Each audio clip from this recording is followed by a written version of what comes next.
আজকে রংপুরের বাজার সম্পর্কে আপনাদেরকে তথ্য দিচ্ছি।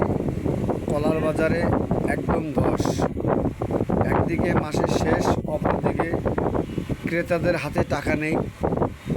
হতাশায় ভুগছে সাধারণ ক্রেতারা, যার কারণে কলার বাজারে একদম ধস।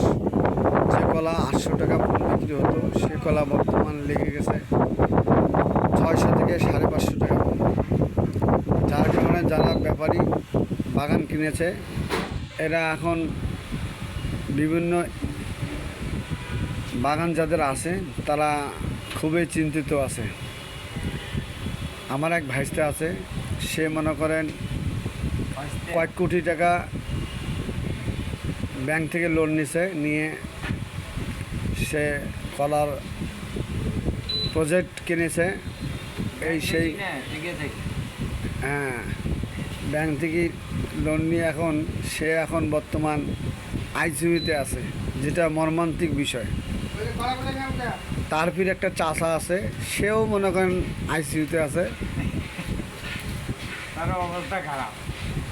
এখন এনাদের ফির ফোড়া উঠছে, ফির শরীরের মধ্যেও ফোড়া উঠছে। হ্যাঁ, একদিকে কলার ফোড়া, অপর দিকে ফির শরীরে আরেক ফোড়া, দুই ফোড়া। এমন অবস্থা কাহিল যা আমাদের।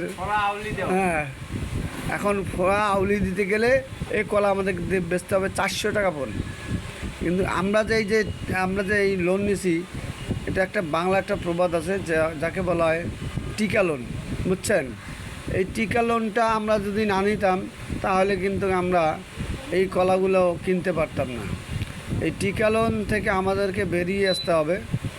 আমাদেরকে আমাদের যা পুঁজি আছে তাই নিয়ে আমাদেরকে এগোতে হবে, না হলে আমরা সামনে আগাতে পারবো না।